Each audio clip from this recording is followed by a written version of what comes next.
Tunatamani kuwaona wafanyabiashara mkirudi mkifanya shughuli zenu. Kwa dhati ya nafsi yangu, hatupendi hiki kinachoendelea. Kila siku tunakuja Mbuyuni tunasema tumekubaliana, ndio. Tukija kwenye utekelezaji vizingiti vinakuwa vingi. Shida ni nini? Ndugu zangu, kama mnakumbuka tarehe 13 mwezi wa 3 2025, mimi na timu yangu tulikuwa hapa.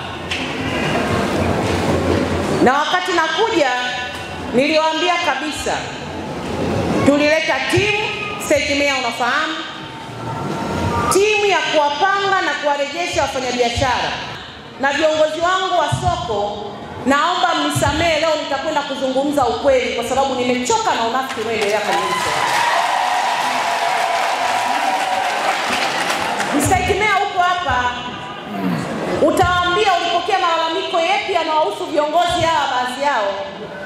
Tuliambiwa na mlisema hamna imani na baadhi ya viongozi kwa sababu wamepokea fedha. Maneno haya yalitoka kwenu ndugu zangu. Nilipokuja hapa tarehe 13, niliwaoji hapa, nikaita wauza vitunguu, nani mamluki? Mkasema wote tunajuana, tukaweka pembeni. Si wauza nini, nani mamluki? Wote tunajuana. Na mimi nikaamini wote mnafanyaje? Mnajuana. Nikawauliza, mnaturuhusu tuendelee? Mkasema ndio. Mheshimiwa Mwenyekiti, na wewe unakumbuka nikakuuliza hapa, Mheshimiwa Mwenyekiti, wale unawajua? Ninawajua wote, mkurugenzi kasoro yule, na ambao ulikuwa mjui nilikuwa nauliza wananchi na kazi inaendelea. Tulipotoka hapo, tulivyorudi ofisini, mimi na wenzangu tuliona busara tarehe 1 muingie mwanze kazi. Kabla ya tarehe 1, tarehe 27 tukapokea wageni, ofisi ya meya ikapokea baadhi ya kina mama wako hapa. Wakaja na malalamiko kwamba waliopo huko ndani wengi ni mamluki. Si tunaelewana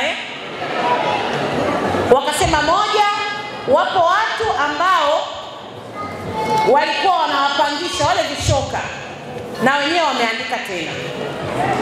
Wakati msimamo wa serikali ni kuwarudisha wale waliounguliwa. Jamhuri ya Muungano wa Tanzania.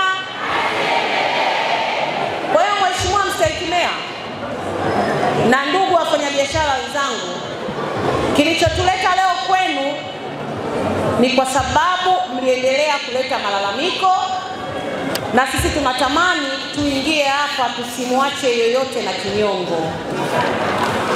Moja ya malalamiko yao walisema kuna mtu anapokea fedha kwa ahadi ya kuwapanga watu kwenye maeneo mazuri. Na ndio maana sisi tukasema tutachukua majina, tutawapanga kwa namba bila kuangalia sura ya mtu. Sasa mmekuja mmesema kwamba unaweza ukakutana na mwenzio kumbe yeye ana tabia chafu, naweza nikafanya biashara hela zote zikaenda kwake. Yaani mambo ni mengi. Tukishaweka labda watu 10 hapa, sisi ili na sisi tubaki salama na lawama zinazofuatia zisiwe kwetu, sisi tutawapanga kwa namba, wenyewe wajipange wanavyotaka. Na niwaambie jambo moja, hakuna kitu kinatuumiza sisi viongozi wenu kama kuona jitihada zetu zile za kukimbizana. Tumezuia miradi yote ndani ya manispaa kwa ajili ya soko lenu. Soko tumelimaliza zaidi ya miezi 2 nyuma, mpaka leo hamjaingia hapa. Tunavutana tu maneno. Unaona makaratasi hapa? Haya makaratasi mnayoona haya? Haya makaratasi ni malalamiko tu ambayo tukikutana hivi hamtaki kuyasema, lakini haya yote ni malalamiko haya. Yote. Na kuandikana na majina huku kila kitu, haya ndo malalamiko yenu. Lakini tukikutana hapa hamtaki kusema. Sasa niwaambieni kitu. Leo mtawataja. Ifike mahali tuseme hivi, basi hata sisi tumechoka, tufanye kazi nyingine. Haiwezekani kule manispaa tukilala tukiamka tunawaza Mbuyuni tu. Tukilala tukiamka tunawaza Mbuyuni.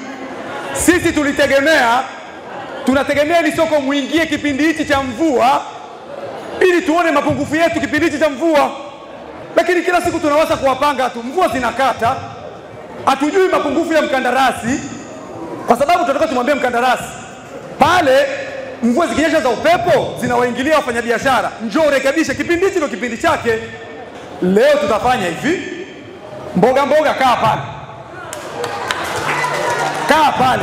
Mkisimama pale, tunawaambia wataalamu wetu, mlikubaliana kuwaweka wapi hawa mboga mboga?